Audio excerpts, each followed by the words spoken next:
അതിൽ പറഞ്ഞ കാര്യങ്ങളെല്ലാം, അതായത് ഒരു മതരാഷ്ട്രമാക്കി മാറ്റാനായി ശ്രമിക്കുന്നു എന്നുള്ള നിങ്ങളുടെ രണ്ടുപേരുടെയും വാദത്തോട് ഞാൻ യോജിക്കുന്നില്ല. അങ്ങനെ ഒരു ശ്രമവും ഇന്ത്യയിൽ നടക്കുന്നുമില്ല. ഒരു മതേതര രാഷ്ട്രമായി തന്നെയാണ് ഇന്ത്യ ഇപ്പോഴും നിലകൊള്ളുന്നത്. ഇനിയും അങ്ങോട്ട് അങ്ങനെ തന്നെയായിരിക്കും. അല്ലാതെ മതരാഷ്ട്രമാക്കി മാറ്റാൻ പോകുന്നു എന്നതൊക്കെ കുപ്രചരണമാണ്. അത് അർഹിക്കുന്ന അവജ്ഞയോടെ ജനം തള്ളിക്കളയും എന്നുള്ളതും ഒരു വസ്തുത തന്നെയാണ്.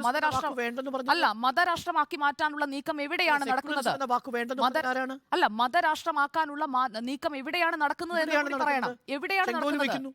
ചെങ്കോല് വെച്ചാലുടൻ മതരാഷ്ട്രമാകുമോ? ഞാൻ ചോദിക്കട്ടെ, ചെങ്കോല് വെച്ചാലുടൻ മതരാഷ്ട്രമാകും?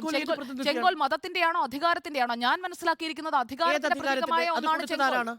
ചെങ്കോൽ അധികാരത്തിന്റെ പ്രതീകമാണ്. നെഹ്റുവിന്റെ കയ്യിലിരിക്കുമ്പോൾ ചെങ്കോൽ പ്രശ്നമല്ല. ഞാൻ ചോദിക്കുന്നത് അല്ല, ചരിത്രത്തിന്റെ പാർലമെന്റിലേക്ക് കൊണ്ടുവയ്ക്കുമ്പോൾ അതൊരു മതത്തെ പ്രതിനിധാനം ചെയ്ത് കൊണ്ടുവയ്ക്കുന്നതാണ്. മതരാഷ്ട്രമാണ് എന്നുള്ളത് അയോധ്യ പ്രതിഷ്ഠാ ദിനത്തിൽ ദീപം തെളിക്കാൻ പറഞ്ഞതോ? മുഴുവൻ ജനങ്ങളോട് ദീപം തെളിക്കാൻ പറഞ്ഞതോ?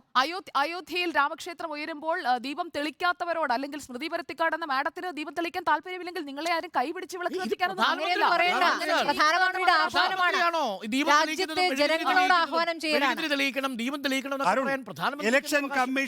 ഇലക്ഷൻ കമ്മീഷനിൽ സുപ്രീം കോടതി വിധിയുണ്ട്. ആ സുപ്രീം കോടതി വിധിയെ മറികടന്നുകൊണ്ട് ഇപ്പോ ഇന്ത്യൻ പാർലമെന്റ് നിയമം പാസ്സാക്കുകയാണ്. എന്താണെന്നറിയാമോ? സുപ്രീം കോടതി ചീഫ് ജസ്റ്റിസിനെ ഇലക്ഷൻ കമ്മീഷണർമാരെ തെരഞ്ഞെടുക്കുന്ന സമിതിയിൽ നിന്ന് ഒഴിവാക്കുക എന്ന കാരണത്താൽ, അതായത് മോദി പറയുന്ന ഒരു പ്രതിനിധി, മോദി പിന്നെ സ്പീക്കർ.